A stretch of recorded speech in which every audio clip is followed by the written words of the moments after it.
비유 28번째 마가복음 13장 28절에서 37절까지의 말씀 함께 봉독하시죠. 무화과 나무의 비유를 배우라. 그 가지가 연하여지고 잎사귀를 내면 여름이 가까운 줄을 아나니 이와 같이 너희가 이런 일이 나는 것을 보거든 인자가 가까이 곧 문 앞에 이른 줄을 알라.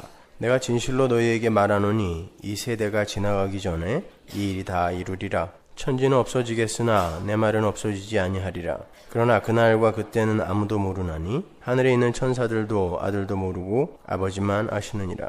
주의하라, 깨어있으라. 그때가 언제인지 알지 못함이니라. 가령 사람이 집을 떠나 타국으로 갈 때에 그 종들에게 권한을 주어 각각 사물을 맡기며 문지기에게 깨어있으라 명함과 같으니 그러므로 깨어있으라. 집주인이 언제 올는지 혹 저물 때 올는지 밤중에 올는지 닭울 때 올는지 새벽에 올는지 너희가 알지 못함이라.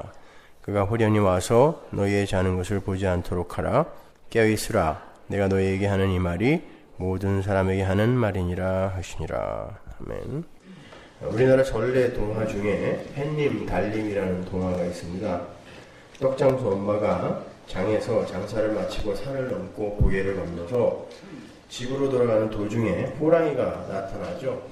그리고는 연신 떡 하나 주면 안 잡아먹지라는 호의를 베풀면서 어머니가 팔다 남은 떡을 다 빼앗아 먹습니다. 그렇게 떡을 다 빼앗아 먹은 호랑이가 그냥 배를 두드리면서 갈 길을 갔나요? 아닙니다. 호랑이는 그 어머니에게 더 이상 남은 떡이 없다는 것을 알게 된 순간 그 어머니를 잡아 먹어버렸어요. 그리고는 어린 남매가 남아있는 집으로 가서 어머니 흉내를 내면서 그 남매까지 해치려고 하죠. 손에다가 밀가루도 바르고 별짓을 다 합니다. 그때 남매는 하나님께 기도를 해서 동아줄을 내려달라고 해서 하늘로 올라가서 햇님과 달님이 되었다는 그런 동화예요. 호랑이는 썩은 동아줄을 타고 남매를 잡으러 하늘로 올라가다가 동아줄이 끊어져서 수수밭에 떨어지는 바람에 수수의 꼭대기가 그렇게 뻘건 것이다 라고 친절하게 설명까지 붙여놨어요. 제가 복음을 알게 된 이후에 이 햇님 달님이라는 동화를 소재로 한 뮤지컬을 보러 간 적이 있었습니다. 저는 이미 그 이야기의 내용을 다 알고 있었기 때문에 그 떡장수 어머니가 호랑이의 그 호의를 가장한 속임수에 속을 때마다 참 마음이 안타까웠어요. 결국에는 떡도 다 뺏기고 심지어 잡아먹히기까지 할 텐데 그 어머니는 자기를 잡아먹지 않겠다는 호랑이의 꾀임에 빠져서 자신의 전 재산이라 할 수 있는 팔다 남은 떡을 계속해서 호랑이에게 제물로 바치는 모습이 꼭 지옥에 가기 싫어서 하기 싫은 종교행위를 억지로 하고 마음에도 없는 사랑과 섬김을 짜내느라 시간과 에너지를 허비하고 있는 오늘날 교회의 교인들처럼 보였기 때문입니다. 살기 위해 떡을 바치는 거죠. 목사들은 강대상에서 떡 하나 주면 안 잡아먹지라고 으르렁거리고 교인들은 회중의 자리에 앉아서 정말? 그러면 정말 지옥 안 가고 살 수 있어요? 이렇게 맞장구를 치면서 자기의 소유와 에너지를 털리는 형국. 그게 꼭 사악한 호랑이와 어리석고 불쌍한 떡장수 어머니 같지 않으십니까? 사실은 주기 싫어요. 하기 싫습니다. 내 떡이거든요. 그런데 그 떡 주면 안 잡아먹는다니까 억지로 내놓는 거죠. 성도는 열심히 떡을 바침으로 사망을, 지옥을 모면할 수 있는 게 아니에요. 성도는 자신의 수중에 호랑이에게 바칠 떡이 하나도 없다 할지라도 어떤 이가 이미 자신의 죽음을 삼켜서 파기시켜버렸다는 그 믿음으로 그래서 나에게 떡을 요구하는 지옥의 호랑이는 비록 내가 떡을 내놓지 않는다 할지라도 자신을 잡아먹을 수 없다는 그 믿음으로 지옥을 모면하는 거예요. 믿음으로. 그게 성도의 실존입니다. 그래서 하나님은 그 은혜의 현실을 당신 백성들에게 가르치시기 위해서 때때로 성도의 삶 속에 내어놓을 떡이 없게 만들어버리는 거예요. 떡을 내놓고 싶어도 내놓을 떡이 없게 만들어버리는 거예요. 그럼에도 불구하고 난 너를 구원한다라는 것을 성도들에게 각인시켜주기 위해서 떡을 내놓을 수 없게 만들어버리는 것이죠. 마귀는 항상 떡 하나 주면 이라는 이 인간 행위를 단서로 제시해요. 선악과를 따먹으면 이라는 행위를 근거로 하나님처럼 이라는 자기 규정에 유혹을 했던 에덴 동산에서의 그 마귀가 똑같은 방법으로 역사 전체를 아우르며 인간들을 미혹하고 있는 거예요. 여러분, 묵시라는 건 과거, 현재, 미래가 통합된 개념이거든요. 절대 연대기적으로 역사적인 순서로 그걸 이해하시려고 하면 안 돼요. 창세기의 뱀은 전 역사를 아우르며 계속 활동을 하고 있어요. 그리고 창세기의 아담이 바로 우리란 말입니다. 그게 묵시예요. 인간들은 가치 있고 소중하고 능력 있는 존재이기 때문에 자기에게서 생산되어지고 만들어지고 축적이 된 그 떡으로 생존과 행복의 기반을 마련해야 한다라는 아주 근사한 부추김이죠. 그게 마귀의 부추김이란 말입니다. 너희들은 가치 있는 존재이고 힘 있는 존재이기 때문에 너희들은 떡을 생산하고 축적할 수 있다라고 부추겨주는 거예요. 왜 하나님에 의해서 수동적이며 피동적으로 끌려만 가야 하냐는 것이죠. 선악과 먹으면 이렇게 돼 라고 하는 거예요. 너의 떡으로 너의 생존을, 너의 행복을 사수하라라는 것입니다. 너의 떡으로. 멋지죠. 그래서 인간의 가치를 소중하게 여기는 선악과를 따먹은 모든 인간들이 그 마귀에게 떡을 바치며 살아요. 모든 인간이 나라는 존재, 이 왕의 안위와 구안을 위해서, 편안함을 위해서, 그리고 그 위대한 왕의 자존심을 위해 마귀가 제시하는 조건을 충족시키려고 혈안이 되어서 살아요. 눈에 보이는 나의 행위와 나의 소유가 마치 나를 구원할 수 있을 것처럼 마귀가 요구하는 떡을 생산하고 축적하여 세상 신의 제단에 올려놓는 거예요. 그게 그 세상 신의 본체는 원래 나예요, 나. 결국은 나를 위해서 그 세상의 떡을 나에게 바치고 있는 것입니다. 모든 인간이 다. 그게 인류의 역사예요. 여러분, 인간은 그렇게 대단한 존재가 아니에요. 아니, 하나님의 형상으로 지어졌는데 대단한 존재가 아니라고요? 네. 하나님의 형상이라는 건 인간이 하나님과 방불한 능력을 소유한 자라는 의미가 아니에요. 인간이 하나님의 형상으로 지어졌다는 건 인간이라는 존재는 완전히 비워져서 하나님이라는 존재에 의해 채워져야, 완전히 하나님 것만 나와야 그게 하나님의 형상인 거예요. 비로소 그때 존재할 수 있다. 이게 바로 하나님의 형상으로 지어졌다는 뜻이에요.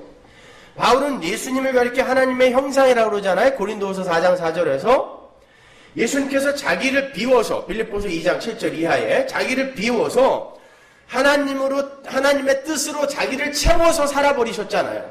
그래서 나는 내가 원하는 말, 내가 원하는 행위 하나도 안 했고 내 안에 있는 성령이 다 하신 거라 그러잖아요. 하나님이 시키시는 말만 했다 그러죠. 그게 하나님의 형상이에요. 내가 비워지고 하나님이 나에게 채워져서 하나님 것만 나오는 거. 그러니까 하나님의 형상이라는 건 자기 부인의 그 완전함을 전제로 하는 개념이 하나님의 형상인 거예요.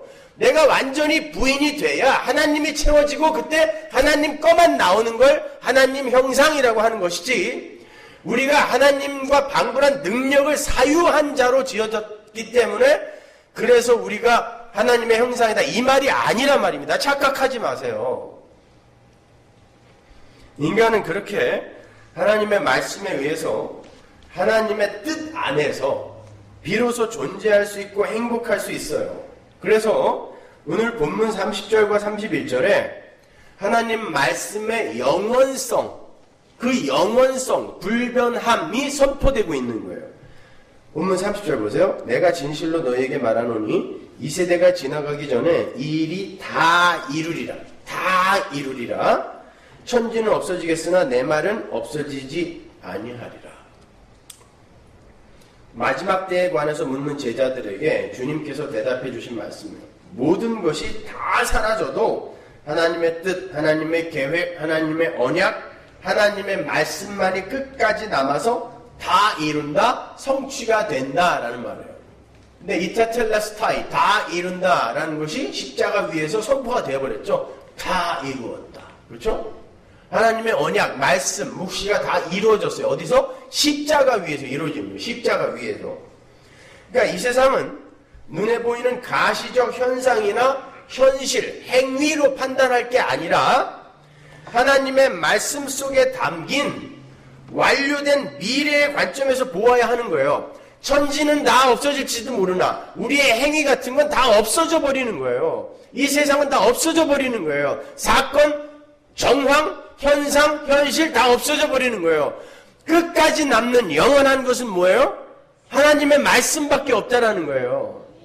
그렇기 때문에 근데 하나님의 말씀은 반드시 다 이루어진다 그랬어요.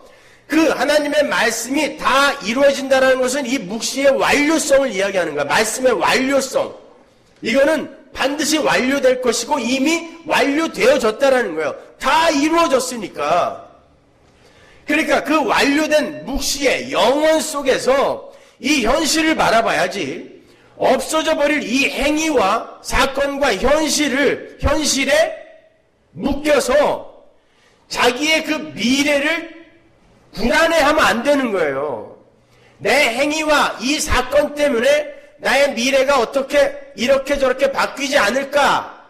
이게 아니란 말입니다. 말씀이 완료되어 있는 거고 이 행위와 사건과 현실이 흔들리는 거란 말입니다. 그러니까 이걸 갖고 흔들리는 현실을 갖고 미래를 추측하거나 판단하면 안 되는 거예요.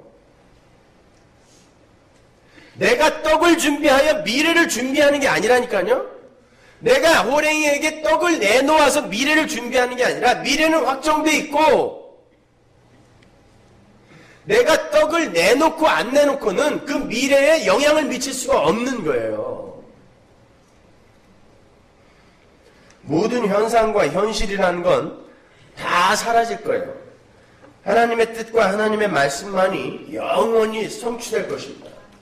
과거와 현재의 그 현상과 사건과 현실과 행위가 차곡차곡 쌓여서 미래가 결정되는 게 아니라 결정된 미래가 있고 그 미래가 현재와 과거로 이렇게 쏟아져 내려오는 거예요. 이게 시간이에요.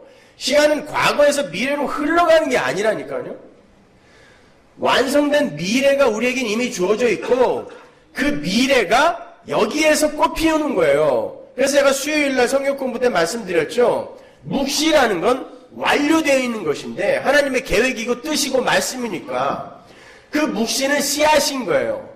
그 씨앗이 활짝 피어서 이 씨앗의 내용을 보여주는 거. 이게 바로 역사란 말입니다. 그러니까 역사는 완료된 묵시의 가현적 현상인 것이지 이 역사에 의해 묵시가 흔들리지 않는단 말입니다. 하나님의 뜻과 언약이 흔들리는 게 아니란 말이에요.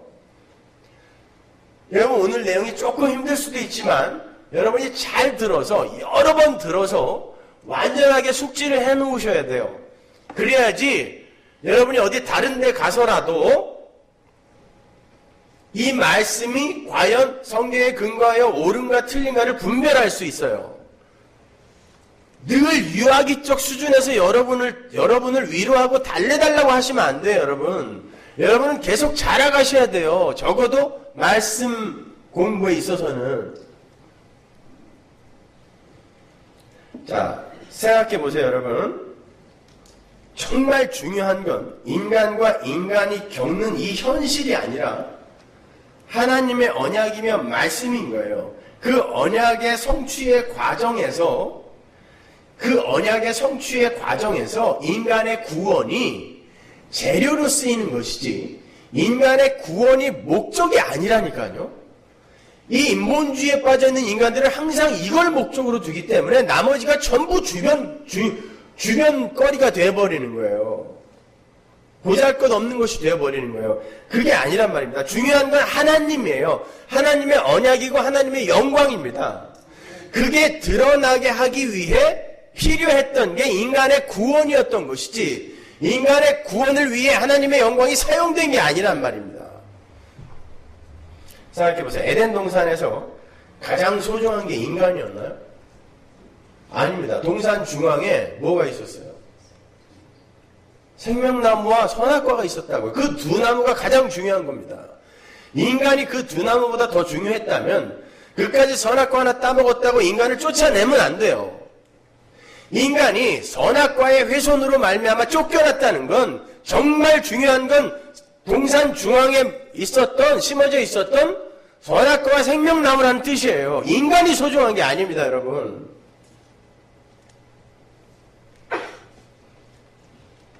인간은 하나님의 언약 아래에 있는 자이지 언약을 타고 넘을 수 있는 존재가 아니에요. 선악과 나무와 생명나무는 하나님의 언약, 즉 복음을 담고 있는 모형이란 말입니다. 그게 중요한 거예요. 이걸 드러내기 위해, 그 안에는 하나님의 속성과 영광과 능력이 들어있기 때문에 이걸 드러내기 위해 인간이 필요했던 거예요. 그런데 인간이 요걸 훼손하는 바람에 쫓겨나는 거란 말입니다.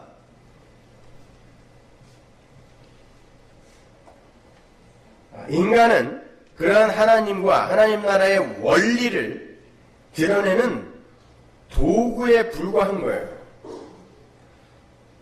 선악과 나무와 생명나무는 그 예수 그리스도가 담고 있었던 그 하나님의 속성과 하나님 나라의 그 원리를 모형으로 보여준 거예요. 그게 선악과 나무와 생명나무예요. 그냥 어떤 나무가 있었다 이렇게 생각하지 마시고 잘 들어보시란 말이에요. 인간은 스스로의 힘으로 선악과 시험을 통과할 수가 없는 존재예요. 선악과는 하나님이 출제하신 하나님 나라 입학시험 문제예요. 그거 풀면 영원히 살아요. 그런데 하나님의 시험은 피조물이 풀 수가 없어요. 하나님의 시험은 하나님만 풀 수 있어요. 그런데 하나님은 한 분입니다. 그 한 분이신 하나님께서 당신의 백성들을 만들어서 그 시험 문제를 통과시켜 당신의 나라에 들여보내시고 싶어 하세요. 그럼 어떻게 해야 돼요? 하나님은 한 분인데. 그리고 하나님이 출제한 문제는 하나님밖에 못 풀어요. 하나님이 풀어야 된단 말입니다. 그 선악과 시험 문제를 하나님이신 예수 그리스도를 보내어 풀게 하세요. 예수님은 율법의 마침, 율법의 완성, 이게 선악과 시험이잖아요. 율법의 마침, 율법의 완성이 되셔서 선악과 시험을 통과해 버리세요. 그리고는 그 합격자의 신분을 하나님이 택하신 백성들에게 거저 먹여주세요. 이게 생명나무예요. 그러니까 선악과 나무와 생명나무는 하나님의 은혜, 그리고 하나님 나라의 구조, 하나님의 속성을 담고 있는 거예요. 그 두 나무 자체가. 그걸 드러내는 게 하나님의 영광을 드러내는 거고, 그 하나님의 영광을 위해 내가 창조한 자를 오게 하라. 이게 무슨 말인지 아시겠죠, 이제요? 그걸 드러내기 위해 인간이 필요했던 것이지, 인간의 구원이 필요했던 것이지, 인간의 구원이 중심이 아니라 말입니다. 근데 선악과 따먹고 하나님처럼 된 인간들은 이걸 인정하지 않아요. 내가 하나님이거든요. 내가 신이거든요. 자, 바로 그 선악과 나무와 생명나무 안에 담겨있는 그 내용이 복음이고, 그걸 은혜의 원리라고 하는 거고, 그걸 사랑이라고도 부르는 거예요. 그게 하나님 나라의 구조이며 하나님의 속성인 거죠. 성도는 바로 그것을 증거하는 자로 사는 거예요. 너희들은 내 증인이 되리라 했을 때에 그 일이 바로 그거 증거하는 거예요. 하나님은 어떤 분이고 얼마나 크신 분이며 어떤 용서와 사랑으로 우리를 사랑하셨는가를 증거하는 것이지, 하나님이 나를 위해 존재하는 거 아니라니까요. 당신은 사랑받기 위해 태어난 사람 아니에요. 당신은 하나님의 영광을 드러내기 위해 존재하는 사람이에요. 그러니까 성도는 하나님으로부터 생명나무 실과, 즉 하늘의 떡을 얻어먹는 자이지 선악과 시험을 스스로의 힘으로 통과하겠다고, 다른 말로 스스로 떡을 생산해내어서 살아보겠다고 자존심을 부려서는 안 되는 거예요. 내가 떡 하나 내놓아서, 떡 하나 주어서 선악과 시험 풀어서 생명나무 실과 먹고 살아나는 게 아니라 떡이, 생명나무 실과가 나에게 무상으로 먹여지는 거란 말입니다. 이게 하나님 나라의 구조예요. 제가 수요일날 말씀드렸잖아요. 하나님 나라의 구조가 뭐예요? 하나님 나라, 이 땅에 그 하나님 나라의 식양대로 만들어진 게 뭐다? 성막, 성막의 중심은 지성소, 지성소 안에서도 시은좌, 그 시은좌와 법궤가 어떤 구조로 만들어져 있어요? 시은좌는 법궤 뚜껑입니다. 용서가 발해지는 곳이에요. mercy seat, 긍휼과 은혜가 부어지는 곳이에요. 그 밑에는 증거궤 속에 증거판이 들어있죠. 근데 그 증거판은 인간의 실패를 상징하는 거예요. 창세기 25장에서 바로 그 속죄 소에 식양이 주어지는데 32장에서 이놈들이 금송아지 만드는 바람에 증거판이 내려다 깨져버리고 다시 그 실패를 근거로 하여 올라가서 내려온 그 증거판이 들어가 있단 말입니다. 그러니까 하나님 나라의 구조란, 하나님은 항상 용서하시는 분으로 계시고 피조물은 항상 용서받는 자리에 있는 거예요. 그 용서와 용서를 부으시는 분과 용서를 받는 자 사이를 채우는 게 사랑이라는 거예요. 그게 용서예요. 그게 하나님 나라라는 것입니다, 여러분. 하나님의 영광만이 드러나고 우리는 피조물의 자리에 납작 내려앉아서 그 용서와 생명력을 받아내는 게 하나님 나라의 구조란 말입니다. 이게 선악과 나무와 생명나무이고 이 현실을 드러내는 게 하나님 나라, 이 땅에 심겨진 하나님 나라. 성도는 그걸 증거하는 거예요. 하나님의 사랑은 얼마나 큰 것이며 그분의 용서는 얼마나 풍성한 것인지를 드러내는 자이지, 내가 떡을 내놓아서 하나님의 용서도 필요 없는 그런 훌륭한 자로 업그레이드 되는 게 아니란 말입니다. 안 된다는 거 알잖아요. 거짓말들 하지 마세요. 자꾸 변했다 하는데, 성숙됐다 하는데 생각을 좀 하세요. 여러분, 성경이 뭐라 그래요? 100개 지키다가 하나 어기면 다 어긴 거라 그랬어요. 그러면 성숙이라는 거의 정의가 뭐예요, 도대체?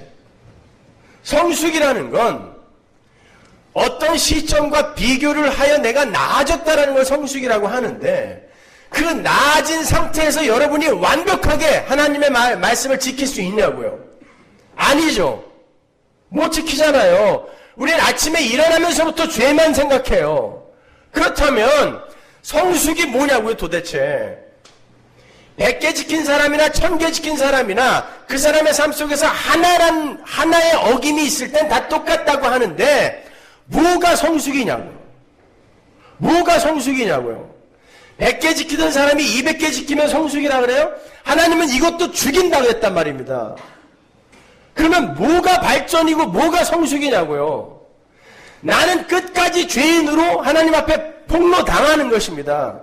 그리고 그 죄인에게 쏟아 부어지는 하나님의 은혜만이 드러나야지, 내가 자꾸 떡을 내놓아서 다른 이들보다 괜찮은 존재가 되려고 하는 건 복음을 모르는 사람인 거예요. 잘 이해하셔야 돼요, 여러분. 선악과 따먹고 선악의 판단을 내가 하고 내가 하나님처럼 되어보겠다고, 우주의 중심이 나다라고 하는 자들은 절대 이거 수긍 못해요. 아니야, 난 발전할 거야. 나는 형상될 수 있어. 나는 괜찮은 사람이야. 난 예수님 가운데 토막이야. 그걸 자랑하고 싶어 하는 거야. 자, 그렇게 모든 인간은 하나님으로부터 떡을 받아먹는 자여야 돼요. 그게 하나님 나라의 구조예요. 그래서 모든 인간의 대표인 아담이라는 단어 자체가 사람이라는 뜻이거든요. 아담이 선악과를 따먹는 것으로 역사가 시작되는 거예요. 인간의 시작은 여기다. 이게 죽은 흙의 모습이거든요. 우리가 죽은 흙이었단 말입니다. 하나님이 생기를 불어넣기 전에 그냥 죽은 흙이었어요. 여기에서 출발하는 거예요. 여기에서 어떻게 이들이 하나님의 자녀가 되는가를 보여주는 게 성경이에요. 그래서 출발은 죽은 흙에서부터 시작하는 거예요. 선악과를 먹어야 돼요. 먹지 말라고 준 게 아니라 먹으라고 준 것입니다. 그리고 그걸 먹은 자가 모투타모투 정령 죽어야 되는데 어떻게 살게 되는가를 보여주는 거예요. 그러니까 성경 전체는 은혜와 십자가 이외에 다른 이야기는 단 한마디도 적혀있지 않은 것입니다. 단 한마디도. 너희는 떡을 못 만든다 해서 역사가 시작된단 말이에요. 그런데 떡을 만들어라. 너희는 떡을 만들 수 있다라고 계속 책임질을 해야 되는 자가 있으니 그게 마귀인 거예요. 선악과 따먹으면 그게 반복되는 거예요. 우리의 삶 속에서도. 선악과 따먹으면 된다니까? 해봐. 성경은 그렇게 선악과를 따먹고 나는 떡을 생산하여 떡을 바칠 수 있는 존재가 되었다라고 너스레를 떠는 그런 상태의 인간을 죽은 자라. 에베소서 2장 1절 보세요. 너희의 허물과 죄로 죽었던 너희를 살리셨도다. 그때 너희가 그 가운데서 행하여 이 세상 풍속을 좇고 공중의 권세 잡은 자를 따랐으니 곧 지금 불순종의 아들들 가운데서 역사하는 영이라. 전에는 우리도 다 그 가운데서 우리 육체의 욕심을 따라 지니며 육체의 마음에 원하는 것을 하여 다른 이들과 같이 본질상 진노의 자녀이었더니. 자, 이 모습이 바로 떡 하나 주면 안 잡아먹지라고 유혹을 하고 있는 세상 신에게 붙들려서 그가 요구하는 떡만을 추구하며 사는 인생의 모습이에요. 그렇게 죽은 자들은 세상 신에게 속아서 육체의 욕심을 따라서 육체와 마음에 원하는 것을 하며 떡을 생산한다 그래요. 그게 죄와 허물로 죽은 상태라는 거예요. 그들은 신을 이용해서라도 자신들을 살릴 바로 그 떡을 얻어내기 위해 촉력을 기울여요. 오늘날 기독교가 그렇지 않습니까? 하나님을 이용해서라도 내가 만들 떡, 내가 축적하고 생산할 그 떡을 얻어내는 데에 촉력을 기울여요. 여기서 바울은 모든 인간을 본질상 진노의 자녀라고 그래요. 생내적 진노의 자녀라는 뜻이에요. 날 때부터.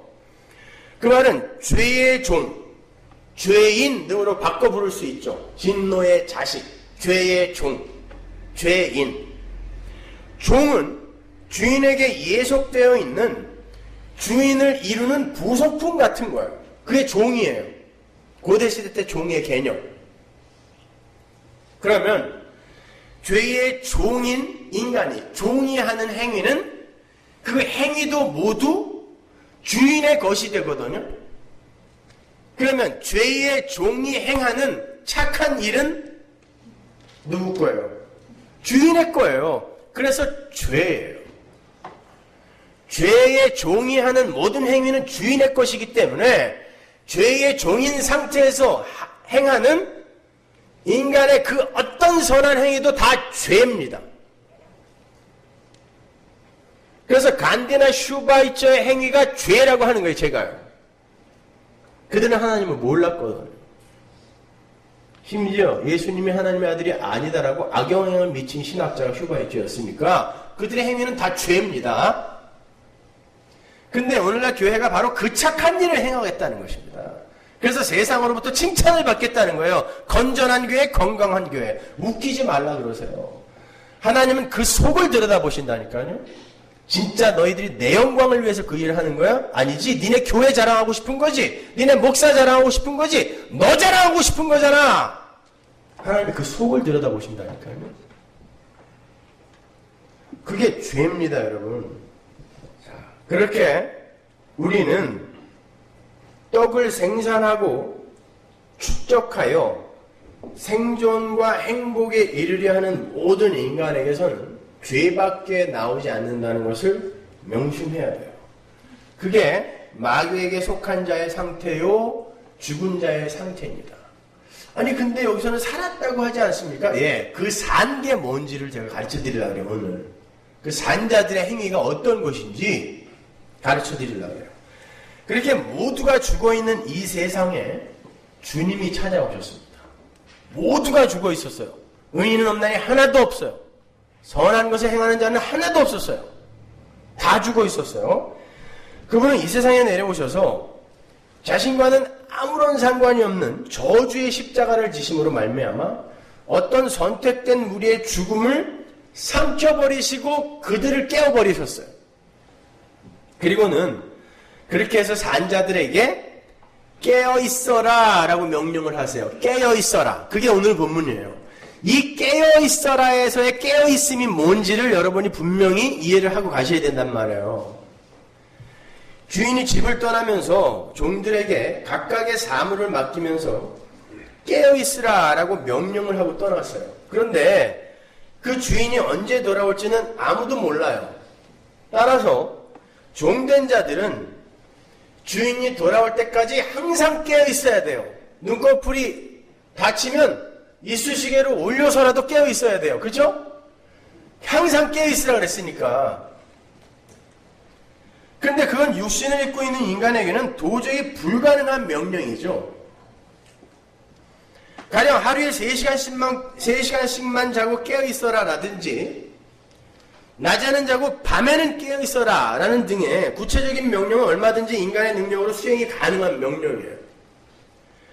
근데 항상 깨어있어라, 늘 깨어있어라 라는 명령은 억지입니다. 그건 불가능이거든요. 인간이 잠을 자지 않고 깨어서 버틸 수 있는 시간은 제한되어 있어요. 인간은 반드시 자야 돼요. 그래서 고문 중에 가장 무서운 고민이 잠 안 재우는 거예요. 다부입니다. 해봐서 알아요. 저는요. 다 불어요. 잠 안 재우면. 때리는 건 참을 수 있어요. 근데 졸려 죽겠는데 지들은 계속 돌아가면서 자고 나는 안 재워. 그러면 나중에 다 불어요. 자, 그렇다면 지금 언제 돌아올지도 모르는 여행을 떠나면서 종들에게 깨어있어라 라고 명령을 하다라고 가는 그 주인의 명령의 진의가 무언가 심오한 내용을 담고 있다는 생각이 들지 않으세요? 육을 갖고 있는 인간의 특성상 불가능한 것을 요구하는 것으로 보아서 그 깨어있음의 주체가 종들이 아닐 수도 있겠구나라는 추론이 가능하죠. 할 수 없는 것을 주인이 뻔히 아는데 깨어있어라라는 억지를 부릴 뿐이 아니란 말입니다. 왜? 그분은 예수니까. 그러니까 항상 깨어있어라에서의 그 깨어있음의 주체가 그 종이 아니라 다른 분일 수도 있겠다라는 추론이 가능해지잖아요. 너무 서둘러서 죽어있던 자가 이제 깨어났으니까 열심히 주님의 말씀을 순종하는 자로 살아내는 게 착한 일 많이 하면서 종교행위 열심히 하면서 살아내는 게 깨어있는 것이다라고 그렇게 추측하시면 안 돼요. 곡에 떡을 생산해내어서 자기에게 떡을 바치는 일이 될 수 있다니까요. 얼마든지. 생각해보세요. 우리가 공부한 열천유의 비유를 통해서도요. 주님은 깨어있으라 라는 권고를 하셨어요. 그렇죠? 그 비유의 핵심은 깨어있으라여서요. 깨어있으라. 근데 슬기로운 다섯 처녀가 깨어있었어요? 자고 있었단 말입니다. 그런데 그들이 깨어있는 자로 여김을 받아 혼인잔치에 빨려 들어갔어요. 그리고 문이 닫혔어요. 자고 있었는데 신랑이 와서 들어와 그러더니 나머지 어리석은 애들 기름 사러 간 사이에 문을 확 닫아버렸어요. 그들의 눈이 뜨여 있어서가 아니라 신랑이 끌어당겨버린 거예요. 그래놓고 깨어 있었다고 쳐줘요. 슬기로운 처녀라 그래요. 그러면서 너희들도 깨어 있으라 그래요. 그러면 그 처녀들처럼 하면 되는 거 아니에요. 근데 그 처녀들이 자고 있었다니까요. 이 딜레마를 어떻게 해결하실 거예요?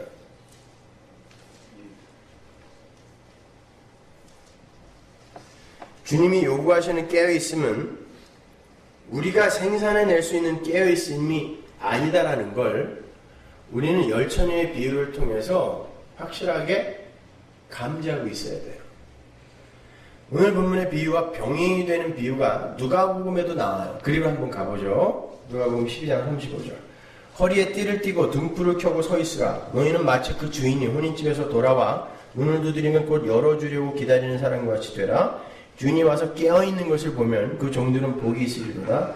내가 진실로 너희에게 이르노니 주인이 띠를 띠고 그 종들을 자리에 앉히고 나와 수종하리라. 이게 너무 중요한 단어인데, 중요한 말인데, 이건 제가 다음 주에 이어서 설명을 해드릴 거예요. 주인이 혹 2경이나 혹 3경에 이르러서도 종들의 이같이 하는 것을 보면 그 종들은 복이 있으리로다. 너희는 아는 바니 집주인이 만일 도적이 어느 때에 이를 줄 알았다면 그 집을 뚫지 못하게 하였으리라.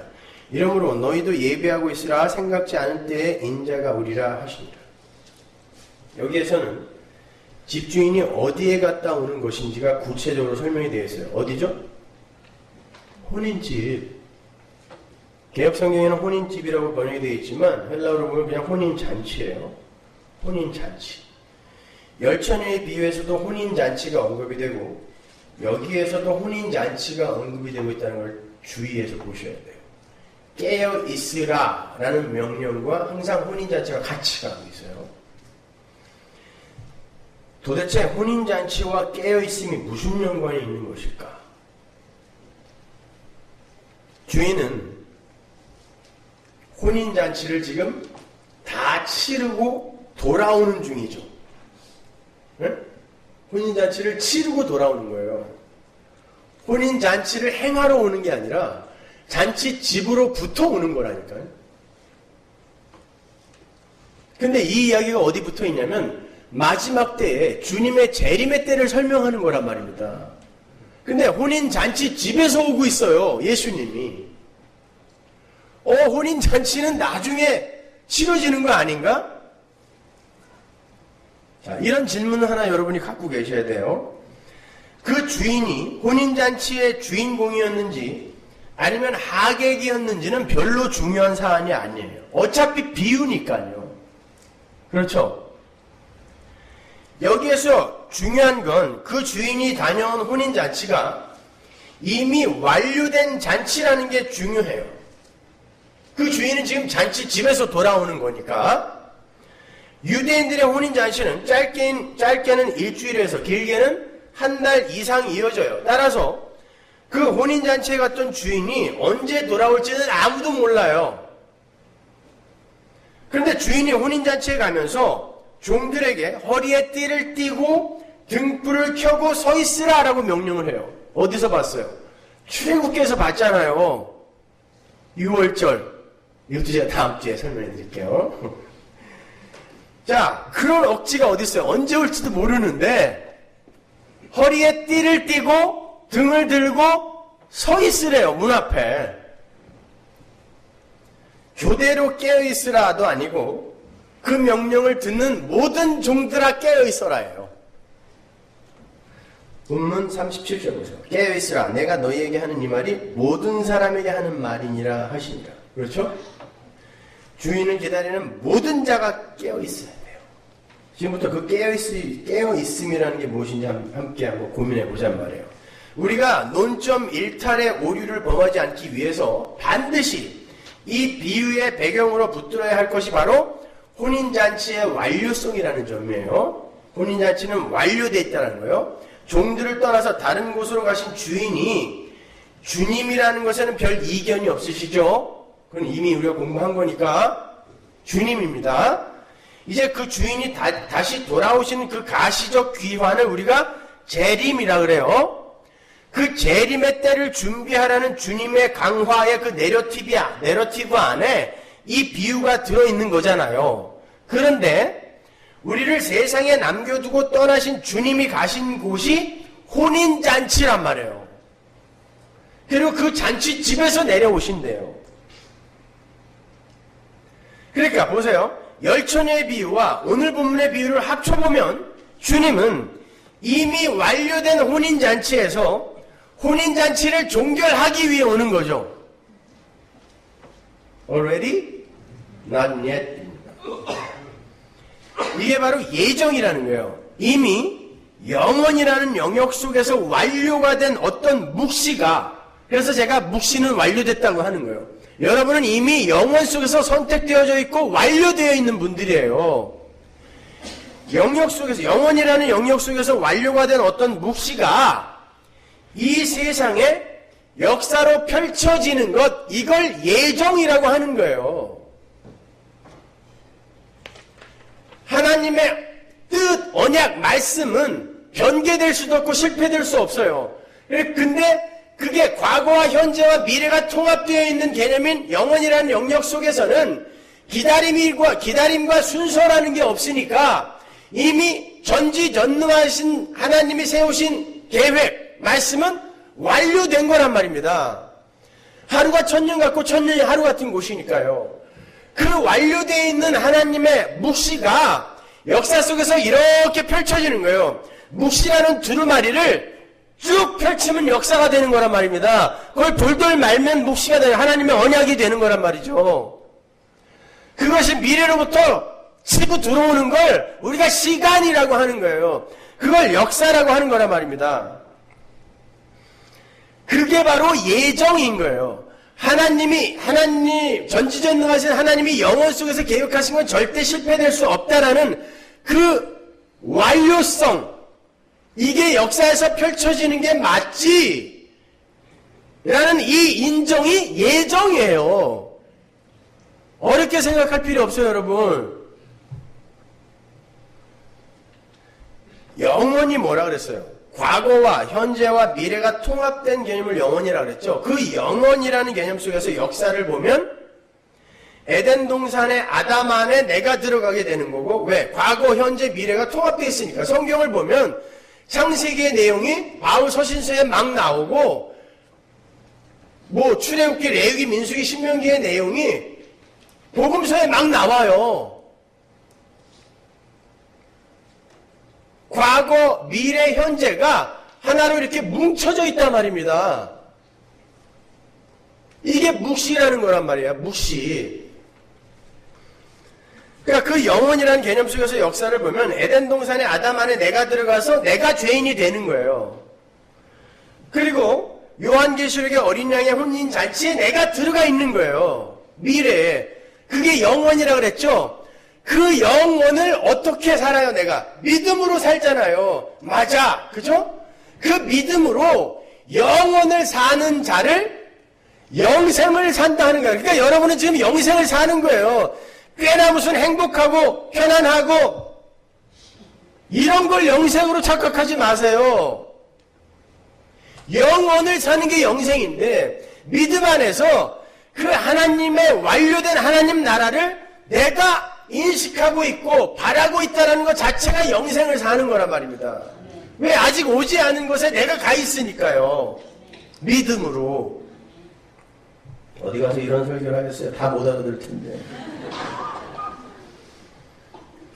역사는 순서를 가지고 차곡차곡 쌓여가는 것처럼 보이고 우발적이고 우연적인 것들에 의해서 마치 럭비공처럼 스스로 생명력을 발휘하면서 이리저리 튀고 있는 것처럼 보이지만 사실은 하늘의 언약 안에 이미 완료되어 있는 것이 가시적으로 펼쳐지고 있는 것일 뿐이에요. 그게 역사예요, 여러분.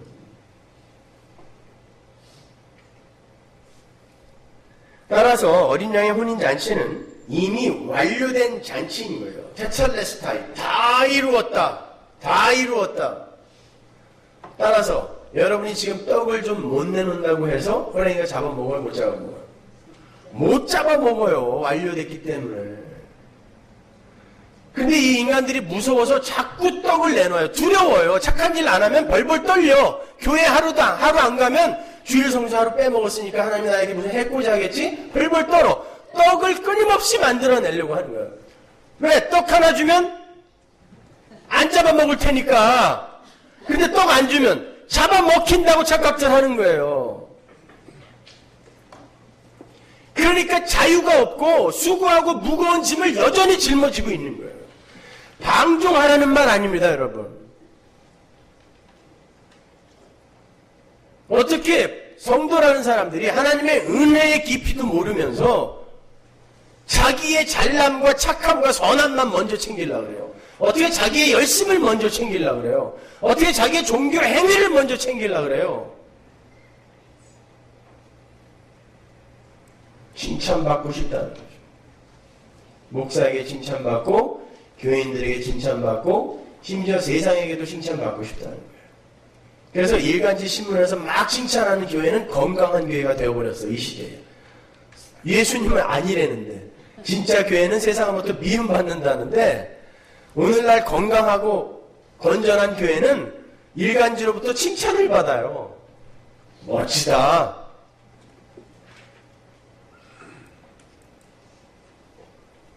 그게 인간들의 집요한 죄성인 것입니다. 주님은 그 혼인잔치가 벌어지는 완료된 그 나라로부터 가시적 역사 속에서 무언가 교육을 받고 있는 당신의 백성들을 찾아오시는데 그들이 바로 깨어있는 자다라는 뜻이에요. 깨어있음이 근거가 되어서 찾아오시는 게 아니라 주님이 찾아오시는 그 자리가 바로 깨어있음의 자리라는 거예요. 명심하세요. 주님은 여러분이 떡을 얼마만큼 생산해 내었느냐를 근거로 해서 여러분을 찾아오는 게 아니에요. 이거 맞죠? 근데 왜 자꾸 깨어있으라의 그 깨어있음을 떡을 많이 생산해 내고 있는 상태라고 이해를 하시냔 말이에요. 구원은 깨어있음이라는 행위를 전제로 우리가 쟁취할 수 있는 게 아니죠. 이미 구원되기로 작정된 자들이 깨어있음이라는 과정을 통과하는 거예요. 동의하세요? 혼인잔치는 이미 완료된 잔치니까 떡 하나 주어서 안 잡아 먹히는 게 아니라 이미 잡아먹힐 수 없는 자로 이 세상에 오는 거예요. 성도는. 그럼에도 인간들의 열심과 노력으로 떡을 내어놓아야 잡아먹히면서 풀려날 수 있다는 바로 그 사고가 죽어있는 상태예요. 알메니안주의예요. 하나님은 지키면 살고 못 지키면 죽는다는 명령과 함께 이스라엘에게 율법과 제사라는 것을 주세요. 마치 떡 하나 주면 안 잡아먹지 그러는 것 같죠? 지켜 살려줄게 그러잖아요. 그 의도로 주신 것입니까? 근데 마귀가 그 의도로 곡해시켜버린다니까요. 이게 중요한 거예요. 여러분. 하나님의 의도는 그게 아니라니까요. 하나님은 율법과 제사를 선악과와 생명나무로 주시는 거예요. 율법과 제사. 율법이 뭐였어요? 선악과 했잖아요. 먹지 마. 근데 인간이 그거 안 먹을 수 있어요? 아니요. 인간은 꼭 다 먹어요. 하나님의 말씀 못 지킨다니까요. 인간이기 때문에 그래요. 그때 어떻게 해야 돼요? 생명나무가 이 선악과를 밟고 선악과를 성취하고 완료하여 죽어야 할 자에게 먹혀야 되잖아요. 이게 제사란 말입니다. 완벽한 제물이 점도 없고 흠도 없는 제물이 하나님에게 드려지는 대신 제사로 말미암아 죽어야 할 자가 거저 살아나는 거잖아요. 이게 생명나무와 선악과 이야기란 말입니다. 그 하나님의 말씀이 지금 복음이 주어지고 있는 거예요. 율법과 제사는. 근데 마귀는 그걸 떡 하나 주면 안 잡아먹지로 곡해시켜버리는 거예요. 그러니까 바리새인들이 어떻게 했어요? 그래 떡 만들어야 돼.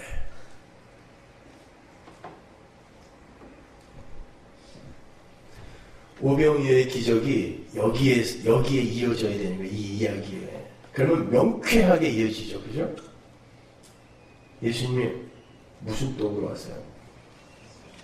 하늘의 떡으로 오신 분이란 말입니다. 그건 유대인들, 바리새인들이 지금 생산해내고 축적하려 했던 그 떡이 아니라는 거예요. 그게 생명의 전제가 되고 근거가 되고 하는 게 아니라는 말입니다. 주님 하나님은 너희는 절대 떡을 내어놓아서 저주에서 풀려날 수 있는 자가 아니니까 제사의 제물로 내려갈 내 아들을 의지하여 내게로 와라. 그런 은혜의 필연성을 설명하기 위해 그런 장치로 율법과 제사를 주신 거예요. 그런데 이스라엘이 계속해서 율법과 제사로 떡을 생산해 내겠다고 수선을 피웠던 거예요. 그 떡을 부정했더니 이거 못 먹는 떡이야 라고 예수님이 그랬더니 네가 내 떡을 무시해 라고 예수님을 죽여버렸다니까요. 네가 뭔데 내 떡을 무시해. 네가 갖고 온 떡 그거보다 내 떡이 나은 거야. 이게 인간이에요. 이게 죄인이에요. 선악과를 따먹은 인간은 절대 자신의 무용함과 무력함을 폭로당하고 싶어하지 않아요. 그걸 이용하여 마귀가 율법과 제사를 오해시키고 악용하는 거죠. 성도는 떡을 내놓아서 위기를 모면하는 자들이 아니라 내놓을 떡이 없는데도 호랑이가 잡아먹지 못하는 그 은혜의 현실을 경험하는 사람들이에요. 그래야 하나님이 사랑스러워져요. 내가 떡을 계속 내놓음으로 말미암아 나를 살려주는 그런 호랭이 같은 하나님은 내 사랑의 대상이 아니란 말입니다. 그건 화목한 게 아니란 말입니다. 하나님과. 어느 날 하나님이 늙어서, 예를 들어 어느 날 하나님이 늙어서 나보다 힘이 없어지게 되면 그 떡 만들던 힘으로 뭘 하겠어요? 그 할아버지 때려 죽인단 말입니다. 근데 그것들을 억지로 하고 있어야 하기 싫은데, 자, 어떻게 우리가 내놓을 떡이 없는데도 어떻게 호랑이가 우리를 잡아먹지 못하는 그 현실이 우리에게 닥쳤죠? 십자가로. 예수님께서 십자가에 달리셔서 호랑이에게 통째로 먹혀버리심으로 말미암아 호랑이의 아가리가 찢어진 거예요. 그 십자가의 자리에서 하나님의 아들과 그의 신부인 그 교회의 성혼이 이루어진 거죠. 그러니까 성도는 이미 혼인잔치가 벌어지고 있는 영원 속에 그 완료된 나라에 들어가 있는 사람인 거예요. 여러분은 그들이 이 세상에 도대체 왜 우리와 예수님의 혼인에 예수님의 피가 필요하지? 왜 그런 신나는 혼인잔치에 왜 꼭 피가 필요하지? 이걸 확실하게 배우고 부활의 몸을 입고 다시 그 혼인잔치의 장으로 복귀하게 되는 거란 말입니다. 그게 인생의 목적이에요. 신앙생활의 목적. 왜 주인이 혼인잔치에서 오시는지, 그리고 혼인잔치를 위해 오신다고도 하는지 이제 아시겠죠? 그런 의미에서 already not yet 이라면 옳아요. 그러나 already not yet 사이의 그 갭을 인간의 떡 만들기의 행위로 채워야 한다라는 의미의 already not yet, 이건 틀린 거예요. 이건 틀린 거예요. 이 already는 변개되거나 실패될 수가 없어요. 근데 not yet은 우리가 지금 역사 속에서 배워가는 그 과정, 완료의 지점을 향해 가는 그 과정에서의 not yet이지, 그걸 우리의 힘으로 채우는 게 아니란 말입니다. 그렇게 성도는 자기의 혼인잔치에 왜 신랑의 피가 필요했는지를 배우기 위해 이 세상에 유학을 온 사람들이기 때문에 이 세상에서 나라는 존재의 죄악상을 나 자신과 하나님 앞에서 낱낱이 폭로를 당해야 되고요. 수시로 넘어지는 자신의 무력함과 불가능함을 처절하게 긍정해야 돼요. 내가 어떤 존재인지를 알아야 그 용서의 크기를 알아요. 그리고 그 용서의 크기를 알아야 날 용서해 주신 분께 감사가 나와요. 근데 예수를 믿으면 마치 금방 성자가 되는 것처럼, 당신 이제 예수 믿었으니까 술 끊고 담배 끊고 착한 일 해야 되고 그동안 집착하고 중독되어 있었던 거 다 끊어야 되고 이 땅으로 시작을 한단 말입니다. 그러니까 억지로 자기를 선한 자로 위장을 하기 시작해요, 사람들이. 그러다 보니까 내가 그래도 다른 사람들과 다르게 이렇게 기특하게 여러 가지를 행하는구나 해서 다른 사람들과 비교하여 굉장히 괜찮은 사람으로 스스로 인식을 해버려요. 그러니까 나를 용서하는 분에 대한 사랑이 짝트는 게 아니라 억지로 이걸 하게 하는 그분이 미워 죽겠는 거예요, 속으로는. 그걸 수고하고 무거운 짐이라고 하는 거예요.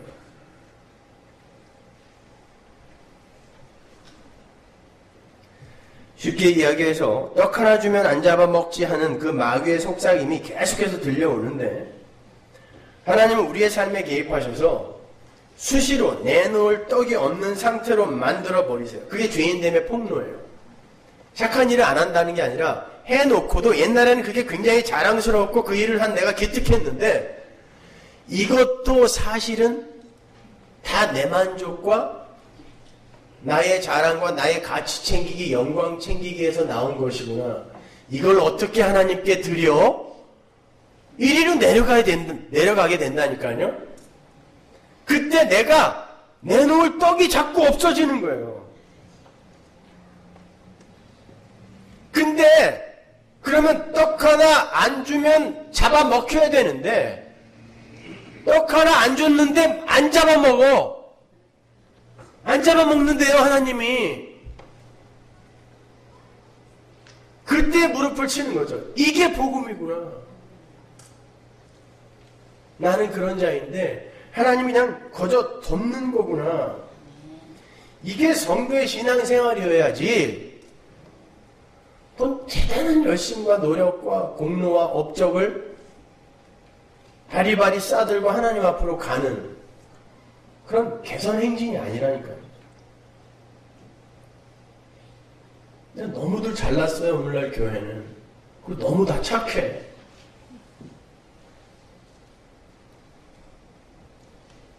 심지어 자기도 자기에게 속아요, 나중에는. 하나님은 그 뽀샵을 엑스레이로 확 드러내버린다니까요. 안 보려고 그러면 요로 거울 갖고 오고, 안 보려고 그러면 요로 거울 갖고 오고, 이게 너야. 성령 받지 못한 사람은 결국 그 유리를 깨버리죠. 그게 예수의 십자가 사건입니다. 성령 받은 자는 죄에 대하여, 의에 대하여, 심판에 대하여 거기서 깨닫고 통곡하는 거죠. 하나님, 어떻게 이런 인간을 위해 아들을 죽이셨습니까?로 내려가는 거예요.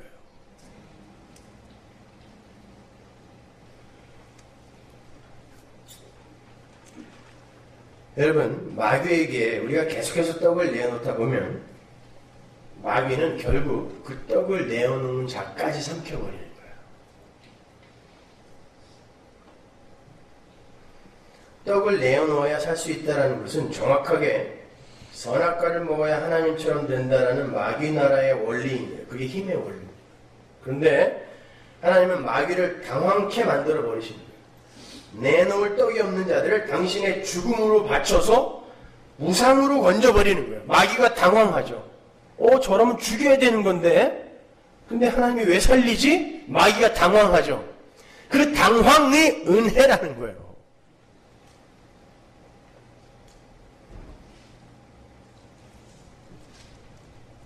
마귀 나라의 원리가 사필귀정, 권선징악에 기특한 원리로 돌아가는 거라면 하나님 나라의 원리는 어부지리, 무의도식의 원리로 운영되는 것이죠.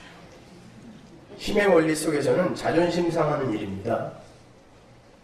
내가 왜 그래야 돼?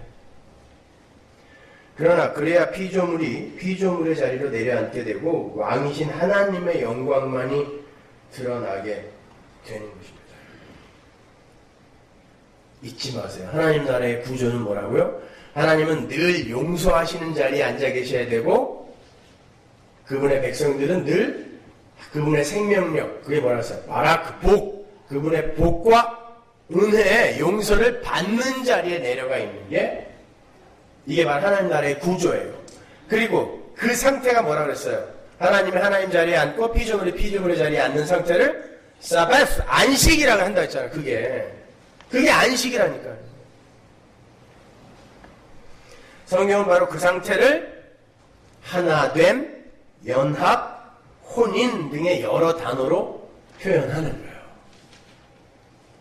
하나됨은 우리가 굉장히 괜찮은 존재가 되어서 동질성을 발휘하는 게 하나됨이 아니라 우리는 완전히 부인되고 자기 부인, 자기 절망 속에서 하나님 것이 완전히 부어져서 하나님이 누리는 것을 함께 누리게 되는 그 면목 없는 상태가 하나됨이에요. 그게 혼인이에요. 그래서 바로 창세기에 아담과 하와의 혼인잔치가 기록되어 있는 거예요.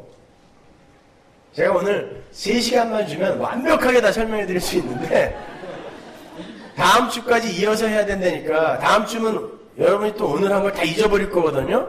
하여튼 아쉽지만 근데 이건 꼭 알고 계셔야 돼요. 매주 설교가 다 그렇지만 꼭 알고 계셔야 돼요.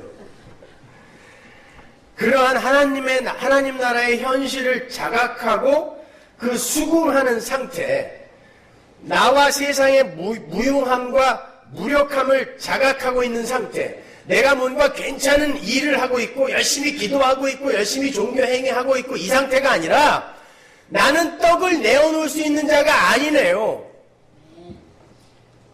그 상태가 깨어있는 자란 말입니다. 그래서 거기에서 깨어있는 자, 10처녀에 비해서 깨어있던 다슬기로운 5처녀가 자고 있었던 거예요. 저희는 이런 존재입니다. 가 폭로되어지는 상태가 깨어있는 거예요.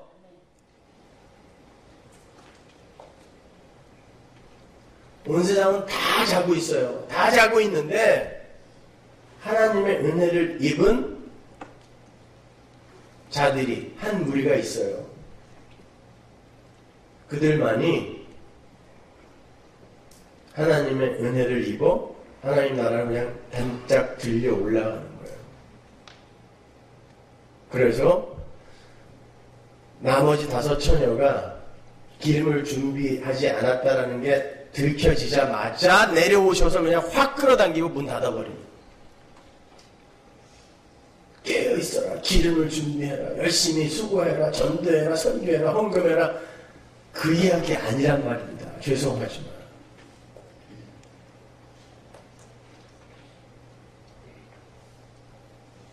거기에 여러분의 얼마만큼의 진심이 담겨 있어요.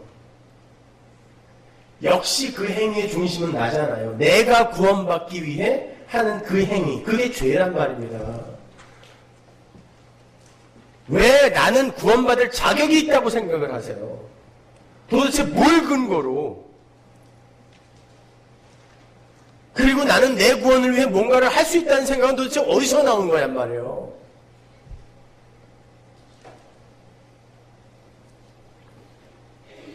여러분의 이해를 돕기 위해서 인류 최초의 결혼 장면으로 제가 돌아가 볼게요. 창세기 2장 21절 보세요. 여호와 하나님이 아담을 깊이 잠들게 하시니 잠들매 그가 그 갈빗대 하나를 취하고 살로 대신 채우시고 여호와 하나님이 아담에게서 취하신 그 갈빗대로 여자를 만드시고 그를 아담에게로 이끌어 오시니 아담이 가로되 이는 내 뼈 중에 뼈요 살 중에 살이라 이것을 남자에게서 취하였은즉 여자라 칭하리라 하니라. 이러므로 남자가 부모를 떠나 그 아내와 연합하여 둘이 한 몸을 이룰지로다. 아담과 그 아내 두 사람이 벌거벗었으나 부끄러워하지 아니하니라. 하나님께서 아담이라는 신랑을 잠들게 하시고 그 아담의 옆구리를 뚫어서 심장을 지키고 있는 갈비뼈 하나를 뽑아내세요. 그리고는 그것으로 또 다른 사람을 만들어내세요. 하나님은 그 사람을 아담에게 이끌어 오셨어요. 아담은 그 사람을 보고 내 살 중에 살이요 뼈 중에 뼈라는 사랑 고백을 합니다. 왜? 진짜 자기 뼈였거든요.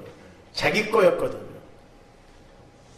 사랑 고백을 해요. 그리고는 그 사랑 고백과 함께 그 여자에게 무언가를 주는데 그게 뭔지 아세요?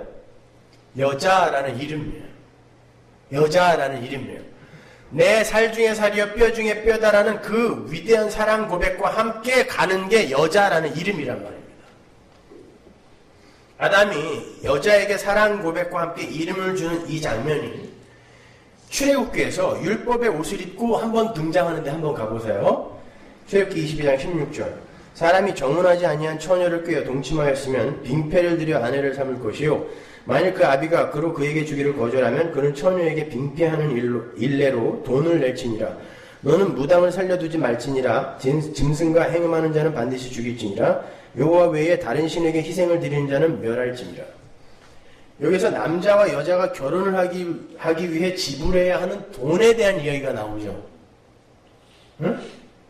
이걸 납폐금이라고 해요. 납폐금. 여기서는 이제 빙패금이라고 나왔는데 남자가 여자와 결혼하기 위해서는 남자가 여자 가족이나 여자에게 지불해야 하는 돈이 있었는데 그게 빙패라는 거예요. 요즘은 중동지방에서는 요즘도 그래요. 이것이 요즘에는 이제 함이라는 곳으로 여자 집으로 들어가는 거죠. 그게 빙패예요. 납폐금이에요, 그것이. 결혼식이 끝난 후에 패백을 하는 것도 다 이와 상통하는 거예요. 남자가 성혼에 대한 감사의 인사를 신부 집에 하는 게 패백입니다. 그렇게 남자는 여자와 하나가 되기 위해 치러야 할 대가가 있는데 그것이 아내의 가치에 상응하는 예물이었어요. 이게 다 성경에서 나온 겁니다, 여러분. 아내의 가치, 내가 이 아내를 얼마만큼 가치 있게 생각하는가 만큼 돈을 냈단 말입니다. 남자분들 표정이 왜 이래요? 미쳤냐? 지금 난 돈을 더 받아야 된다, 지금 그런 표정으로. 내가 아내를 이만큼 사랑합니다. 그리고 난 아내를 끝까지 책임지겠습니다. 왜냐면 그 빙패금이 아내에게 가서 남편이 죽었을 때 생활비로 쓰게 돼 있었거든요. 그러니까 나는 이 아내를 끝까지 책임지겠습니다 라는 고백으로 빙패를 내는 거예요. 그러니까 빙패는 아내의 몸값이기 이전에 신랑의 사랑 고백이라 할 수 있는 거예요. 내가 이 아내를 얼마나 사랑하는가 라는 사랑 고백. 집에 가서 또 부부싸움 하지 마세요. 이 왼수야, 그때 너는 함에다가 오징어 하나 넣었더라 뭐 이런 거 하지. 오늘날은 다 변질돼 갖고요. 네? 아담이 바로 그 빙패로 여자라는 이름을 준 거예요. 여자. 이와 여자. 그 이름 안에는 살 중에 살, 뼈 중에 뼈라는 아담의 사랑 고백이 담겨 있는 거예요. 그렇게 남편의 죽음을 근거로 하여 남편과 한 몸인 여자의 탄생, 이게 바로 혼인인 거예요. 이게 구원이에요. 이게 하나됨이에요. 그러니까 혼인은 구원을 설명하기 위해 주어진 거지 여러분끼리 행복하게 잘 먹고 잘 살려고 주어진 게 아니에요. 그 제도는 천국에는 있지도 않은 게 왜 잠시 이 세상에서 주어졌냐면 그 구원의 현실이 뭔지 깨달아 알으라고 주어진 거란 말입니다. 죽음보다 깊은 사랑, 이건 하나의 모형인 거예요. 하나님의 아들이신 신랑 예수와 그 아들의 신부인 교회와의 그 혼인잔치, 그 연합이 어떠한 모양으로 일어날 것인가에 대한 알기 쉬운 그림이 아담과 이브의 탄생 이야기인 거예요. 하나님의 아들이신 예수가 이 땅에 내려오셔서 그 크신 사랑으로 당신의 신부와 결혼을 해버리신단 말입니다. 그게 구원인 거예요. 그게 룻기인 거고, 거지에 불과했던 룻이 보아스와 결혼함으로 말미암아 신분이 격상되는 거죠. 지주가 되는 거예요. 구원이에요. 그게 결혼이에요. 그런데 그 과정이 쉽지가 않아요.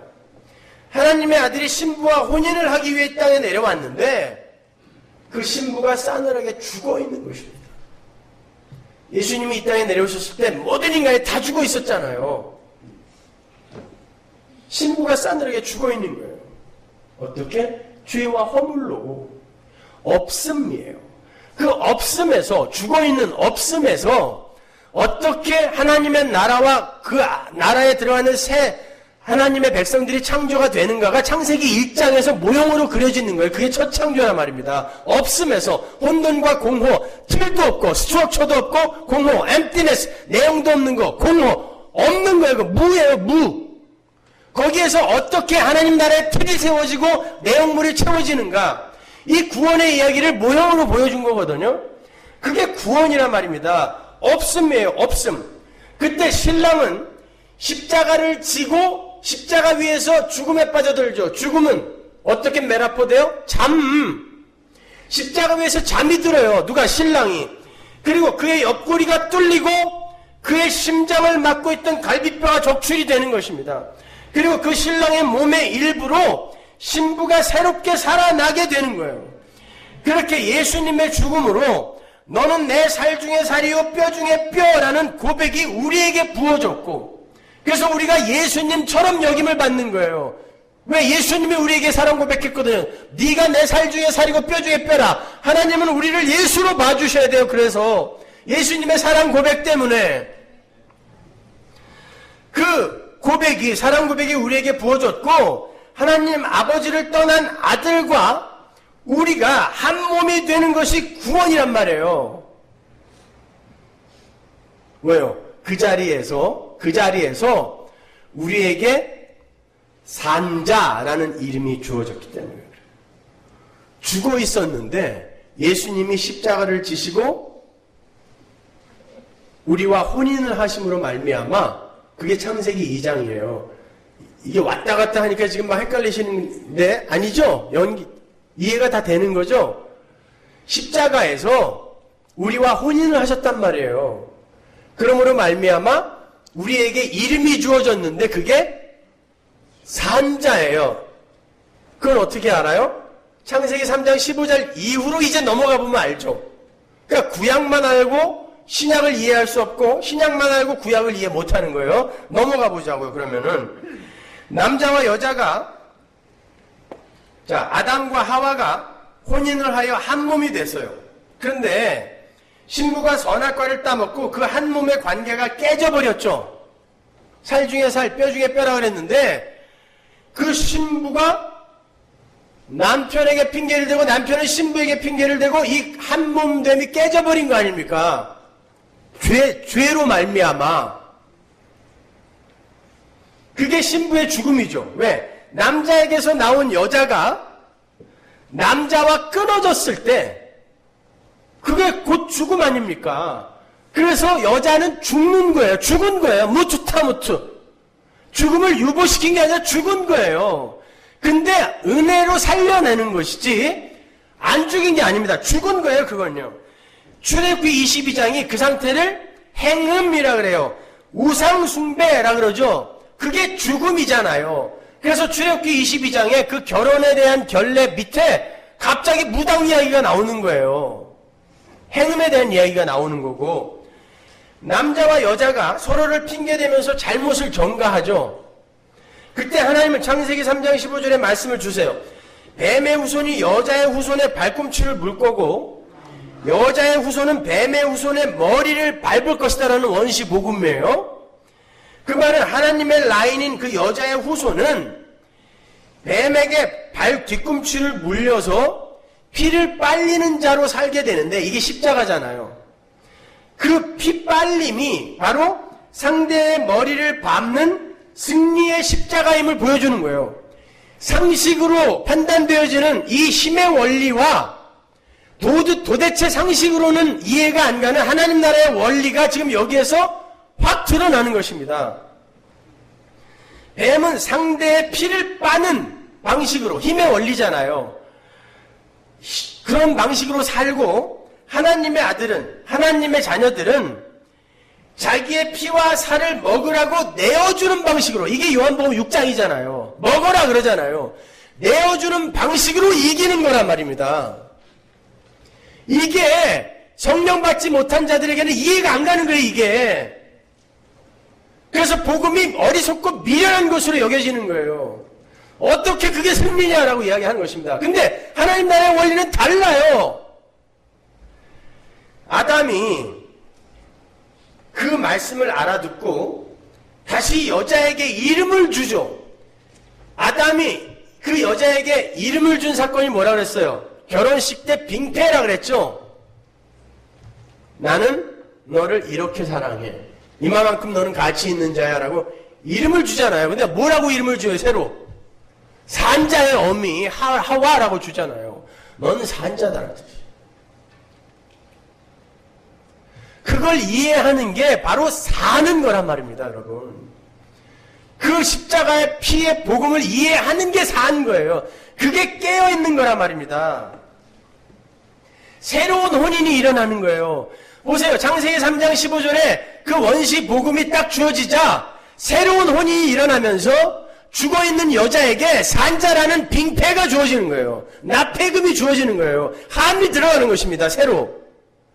십자가 위에서 바로 그렇게 하나님과 우리의 혼인이 이루어진 거예요. 그 혼인의 실체, 본질을 아는 자가 깨어있는 자예요. 그러니까 그걸 아는 자는 혼인잔치에 갔다 오는 주인을 기다리겠죠. 그 혼인잔치가 뭔지 아니까. 그리고 혼인을 치르러 오는 신랑을 기다리겠죠. 그 자가 깨어있는 거란 말입니다. 뭐 대단하게 무슨 종교행위 열심히 하고 착한 일 열심히 하고 이게 깨어있는 게 아니란 말이에요. 그들이 잠자고 있는 것일 수 있다니까요. 이걸 함으로 내가 괜찮은 존재로 자꾸 나에게 여겨지는 거. 이게 죽은 거예요. 이게 잠자는 거란 말입니다.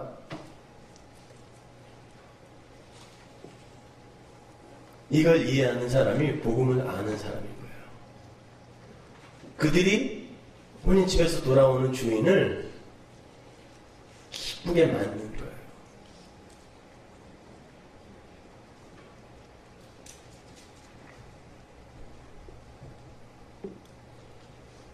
자, 그 이야기, 그 복음의 이야기가 십자가 위에서 실제화되어 버리는 거예요.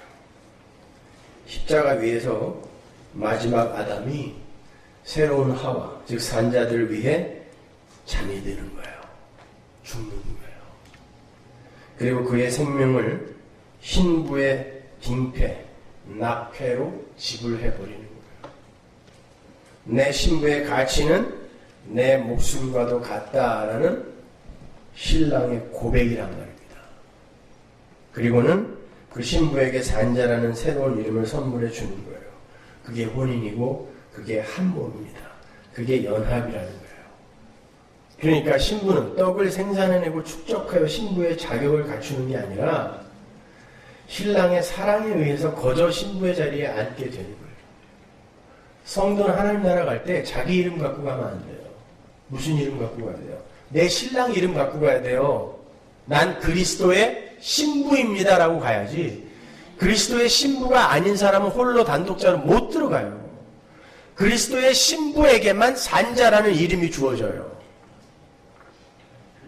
근데 이 시대는 오로지 자기의 이름을 위해서 살아요. 하나님도 자기의 이름을 위해 이용한다니까요.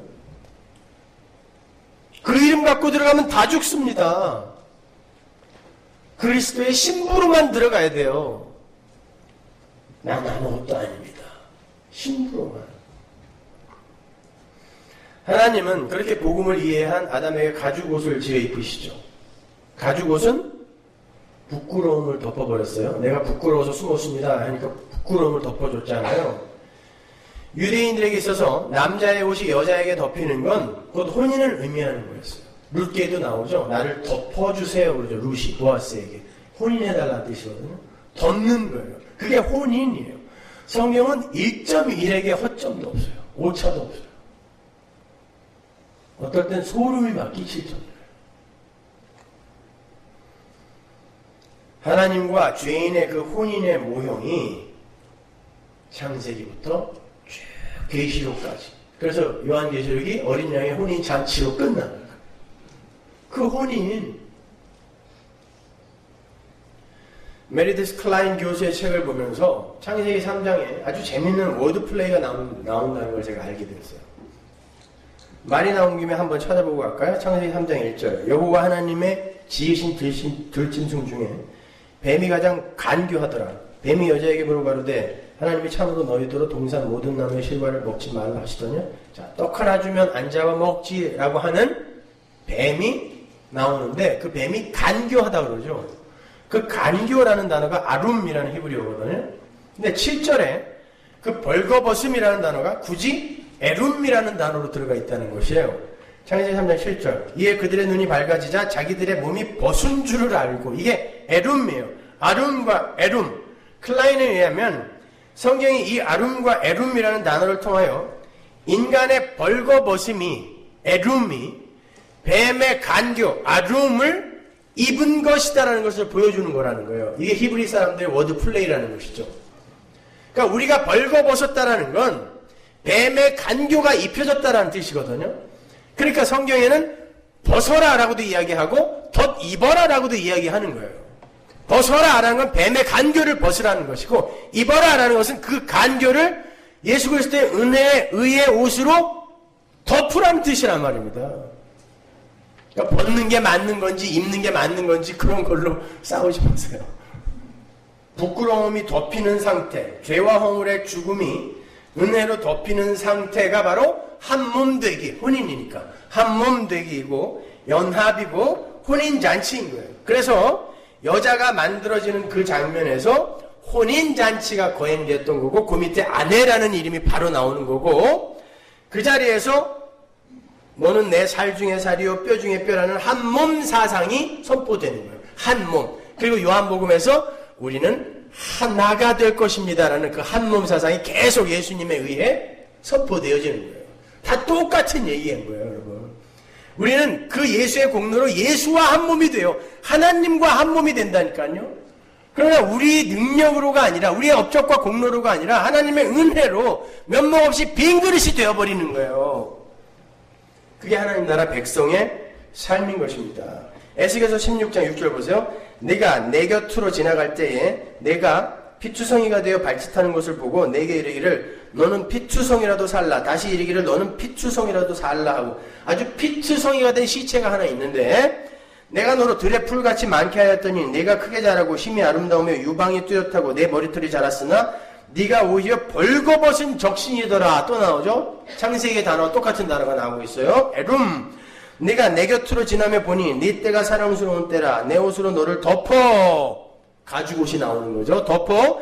벌거벗은 것을 가리우고 내게 맹세하고 언약하여 너로 내게 속하게 하였었느니라. 나 주 여호와의 말이니라. 하나님의 혼인잔치가 나와요. 여기에.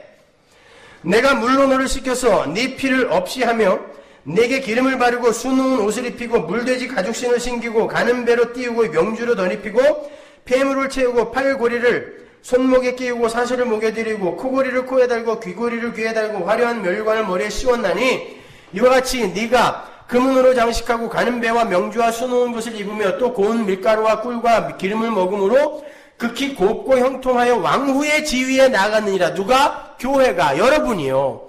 네 화려함을 인하여 내 명성이 이방인 중에 퍼졌으면 내가 내게 입은 영화로 내 화려함이 온전함이니라. 나 주 여호와의 말이니라. 이 죽어있는 피투성이인 여자를 왕후로 만들어낸 게 누구예요? 뭘 잘해서예요? 아니에요. 그냥 피투성이로 죽어있었던 거예요. 근데 하나님이 씻기고 입히고 가치 있게 만들어 왕후 삼는 걸 구원이라 그래요. 그게 혼인이란 말입니다. 그걸 알고 이 세상에서 내가 하나님 앞에 내놓을 수 있는 건 아무것도 없는 것이구나. 그냥 하나님의 말만 잘 들으면 되는 것이구나.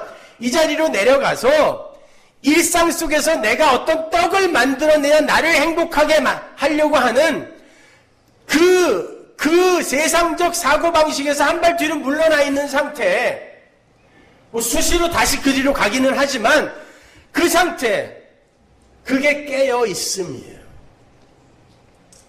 그걸 아는 자는 다시 세상의 힘의 원리 속으로 들어가도 이건 아닌데 괴로워요. 고통스러워요. 그때 자꾸 하나님의 이름을 부르짖으며 부른다니까요. 그게 깨어 있음이에요. 세상으로부터는 조롱당하죠. 비효율적이에요. 비경제적이에요. 어리석은 다섯 처녀는 언제 올지도 모르는 그 신랑 때문에 일상에서 자기의 유익을 위해 쓸 수 있는 잉여의 기름을 준비 안 한단 말입니다. 경제적이니까, 효율적이니까, 힘의 원리 속에서 아주 지혜로운 이들이죠. 어리석은 자들은 그걸로 자기의 일상을 얼마든지 꾸밀 수 있는데 그걸 꾸미지 않고 오로지 신랑만 바라보면서 일상에서 손해를 보고 있는 거예요. 뭘 준비했다에 초점이 있는 게 아니라 이 사람은 일상 속에서 조롱을 받고 손해를 보고 있고 나의 초점이 있는 거란 말입니다. 그리고 자고 있어. 이건 병신들인 거예요. 이거는 신앙적으로 봐도 병신, 세상 속에서 봐도 병신. 그런데 그가 깨어있단 말입니다. 성도는 세상에서 교회에서 반드시 그 취급을 받게 되어 있어요. 절대 우리의 떡, 우리의 잘난 척을 못 챙기게 하신다니까요, 하나님이. 노아 보세요. 120년 동안 아무짝에도 쓸모없는 세상의 이 힘의 원리 안에서는 아무짝에도 쓸모없는 배만 만들다가 갔어.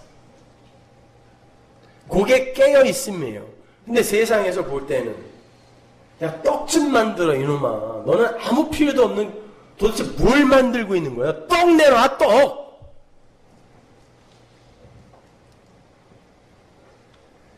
그럼 그게 성도입니다.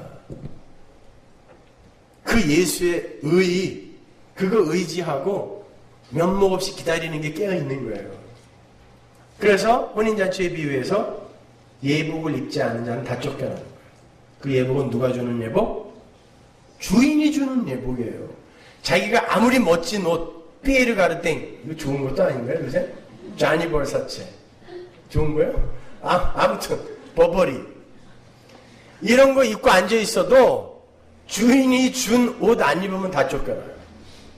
아무리 멋진 행위와 업적으로 여러분이 바리바리 싸들고 그 잔치에 가서 앉아 있는다 할지라도 주인이 준 그 의의 흰 옷, 세마포, 어린 양의 피에 씻어 희게 된 그 옷, 그거 안 입으면 다 쫓겨나는 것입니다. 그거 입으라는 거예요. 보세요. 창세기부터 복음서, 서신서, 요한계시록이 하나로 다 연결이 되어 있잖아요. 이게 묵시라는 거예요. 과거, 현재, 미래가 하나로 뭉쳐있는 거예요. 십자가를 중심으로.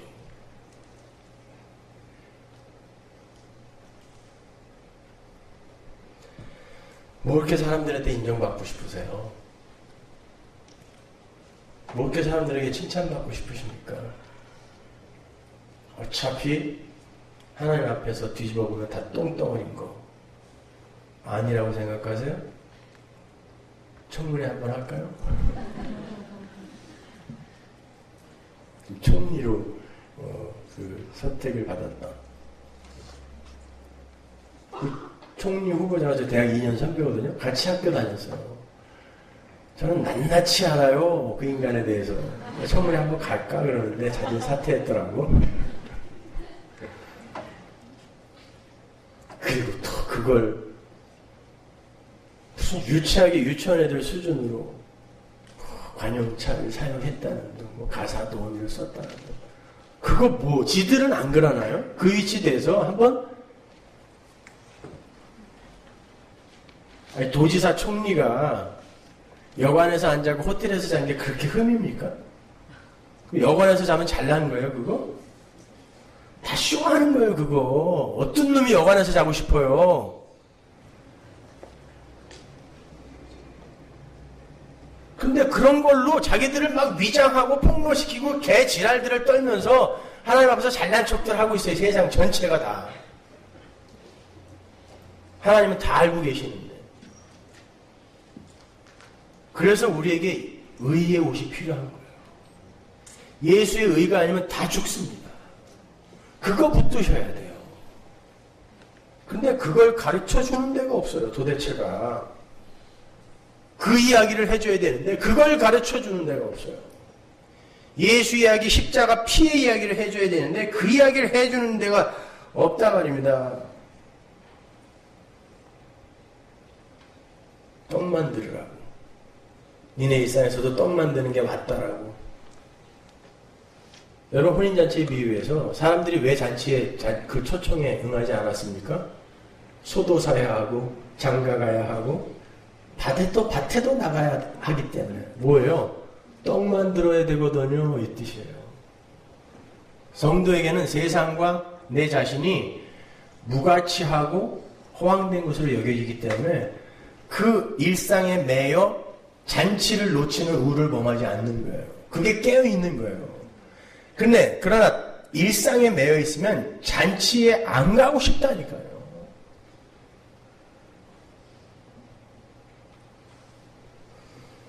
우리는 자나깨나 예수님의 의, 그 의의 힘론만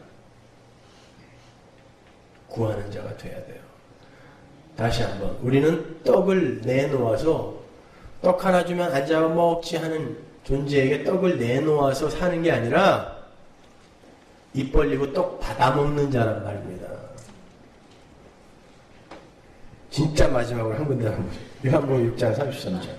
하나님의 떡은 하늘에서 내려 세상에게 생명을 주는 것이니라. 저희가 가로되 주여 이 떡을 항상 우리에게 주소서. 예수께서 가라사대 내가 곧 생명의 떡이니 내게 오는 자는 결코 줄이지 아니할 것이요 나를 믿는 자는 영원히 목마르지 아니하리라. 나를 먹어라 그러잖아요. 나를 먹어라.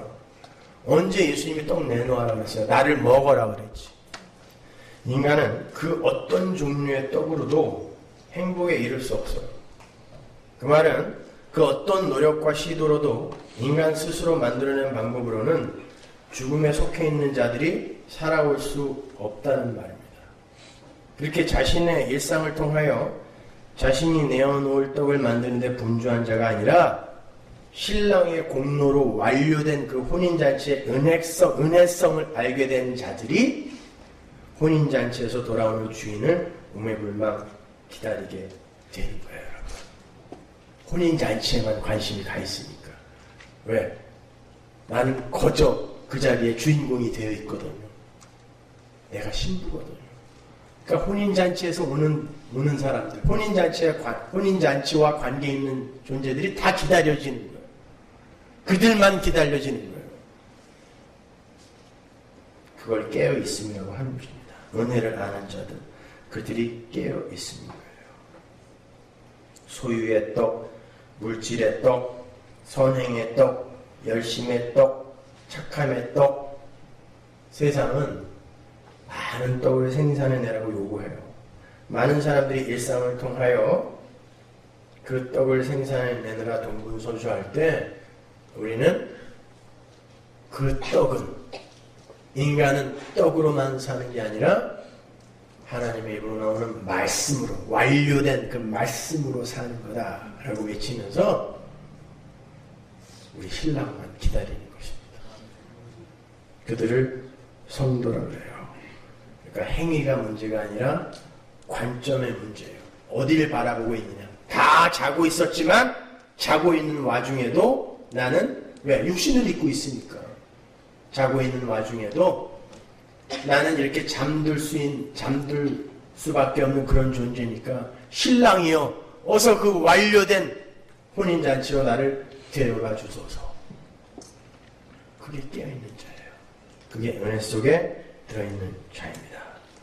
그렇다면 깨어있는 종들의 구체적인 일은 무엇이며 그들은 이 세상에서 어떤 대접을 받게 되는지에 관해서 다음 주에 계속해서 공부하겠습니다. To be continued.